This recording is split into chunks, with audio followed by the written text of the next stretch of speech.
hands. Well, let's find out as we go straight into the drafting phase. ONIC Esports going to be on blue side up against RRQ Hoshi, and immediately I'm seeing that Blue Yo has been locked in. Blue Yo. It's difficult to trade for Blue Yo. Even if the Harith and the Granger are open, you only end up with one. So now, KezQ has to have that game plan. He has to have the procedural approach to the draft and say, I'm going to pick one of these, and then another power pick, and there it is.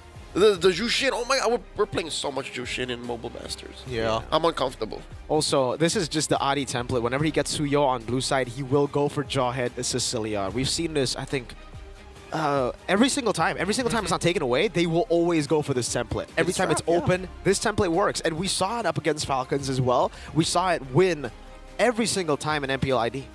Yeah, I think it's an interesting synergy, Jawhead and as well as Suyo, because not only is it aggressive, it can be super defensive, right? Because Suyo's biggest problem is if I use all my cooldowns, I'm kind of stuck in the water. Jawhead's like, nope, flip you over, you know? Or do the opposite, flip you forward and then gain more distance. Get in there. Now, coming back to RRQ, they lock in the Hayabusa here. On top of the Harith as well as Jushin. Any ideas of the playstyle so far? I'm guessing it's a little bit more toy-oriented with the way that they've been looking in the draft, but the Hayabusa is so early on. RRQ with the first 3 picks alone, I'd say they're looking to divide and conquer. You don't want to stand too much in front of the Crimson Beacon, get flared out, get choked out. So they're going to use that mid lane prio to try and buy time for Toy. And again, you always have the threat of Sutujin. You always have the threat of what Edok could be doing from some random bush. Again, we don't even see what Edok's playing yet.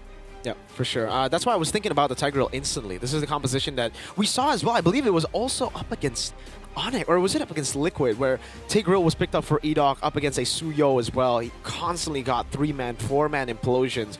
The positioning of Edok on, I think that would be his signature pick this season.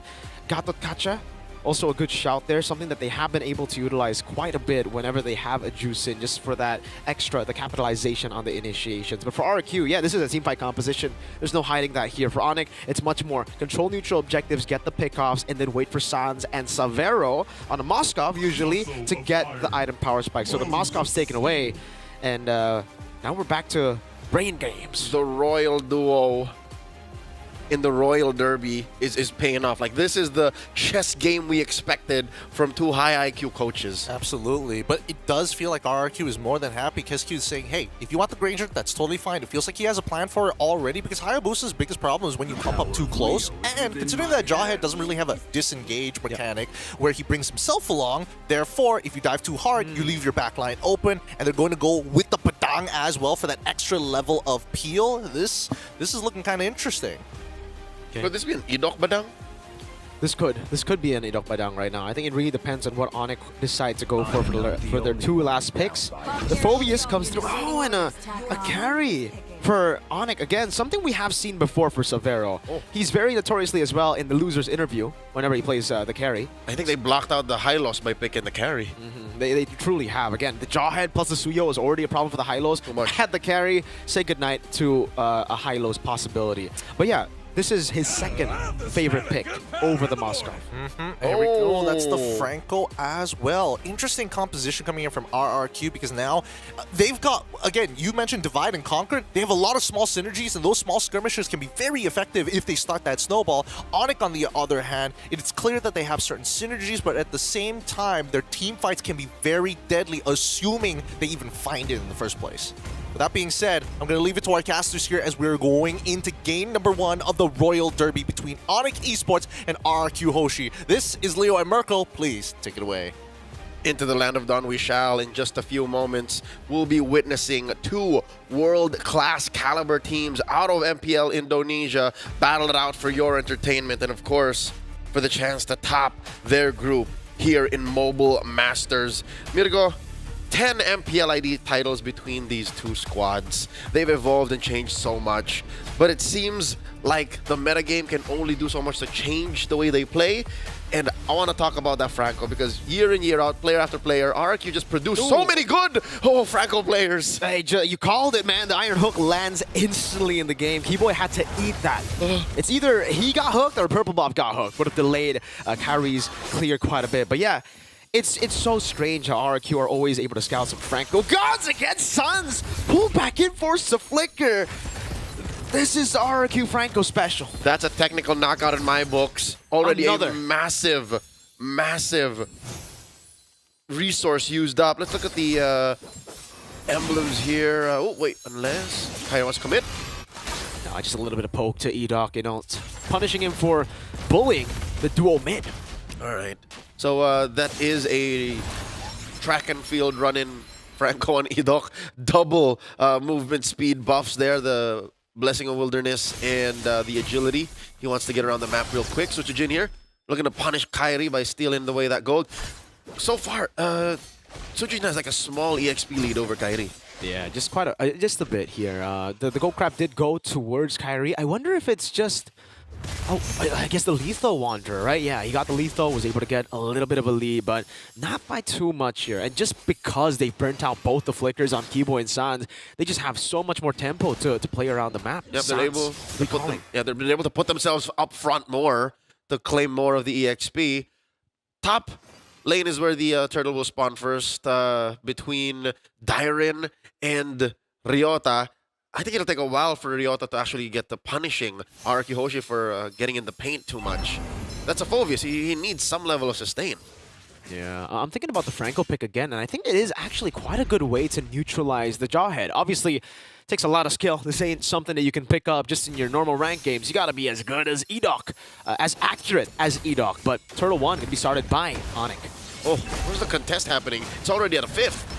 Rin's actually gonna go up. Dairin able to go for the fist dragon. That's a double stun. Dairin locking him down. Suchujin winning the red tree battle. Despite having the Jawhead, he's just gonna be bloody hunted as Dairin gets a double. Dear God, RRQ Hoshi manhandling the members of ONIC ID. Did you see that one sequence where it was a bloody hunt plus the Crimson Flare? Like, who was that? Was that Kiboy? Was that Ryota? They don't know where to go, up or down.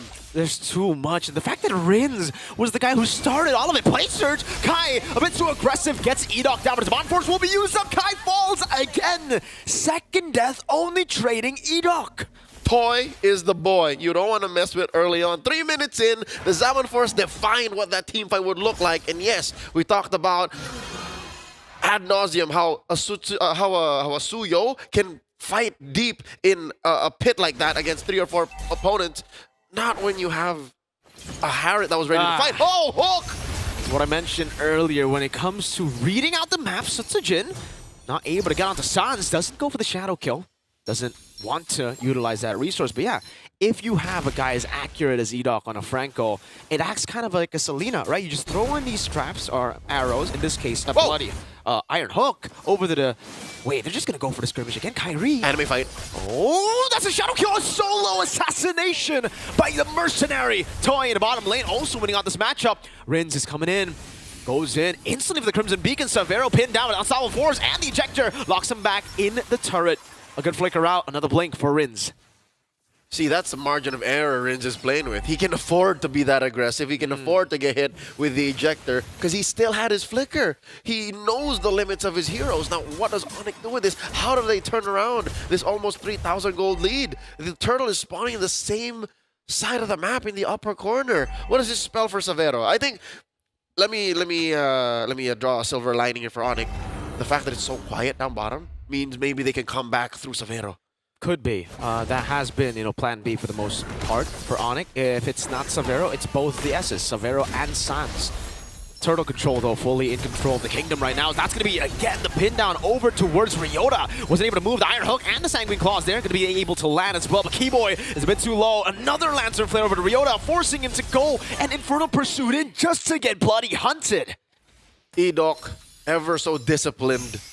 Orthodox. Edoc. He's looking for one more. Oh, cancel. Doesn't go for the hook, just saves it. There's Kiboy, walks up. That's a shadow kill. Over to Sans, 1 HP. Good ejector from Kiboy to disperse that shadow kill damage. Impressive juggle on the slashes coming in from Suchujin. A flicker was spent though. So that is more time for RRQ to keep on keeping on, pushing it against Savero. Still trying to escape there, but he's pinned down. Dairin is on a killing spree. And Leo, you were talking about, again, Edoc doing so well, Rins as well, but for me, a lot of times, it's that XP, setting up for the team, and this time actually getting most of the kills.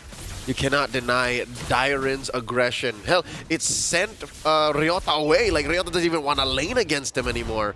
Given we are in the post-laning phase, approaching the 6-minute mark. Last turtle of the game. What are the odds of that spawning the same spot up top? Chubby Wave left down bottom, Bike Toy. And this is good. I was about to say, hey, RRQ Hoshi, they're so far ahead, right? They're so aggressive with their lead. 5,000 in. Oh, they come in. Uh-oh, Kyrie not going to be locked up just yet there. Oh, it's Keyboy getting this match. So Sunsujin dives into the back again. The shadow kill over to Ryota, forcing a flicker. And they're underneath tier 2, juggling the third aggro. Ryota gets popped by Rins, and they convert just as quickly. Cha-ching! RRQ Hoshi up 6,500.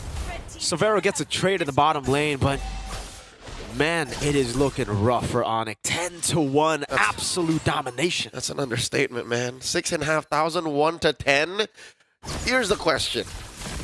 If Sans isn't well protected by Keyboy anymore, what do they do to protect Severo when ONIC cannot protect that mid laner core, right? RRQ Hoshi at this point, I'll tell you now, they haven't even really used their flickers as much. The last time we saw flicker used by RRQ was Rins down bottom. So what if they started flickering forward? Exactly.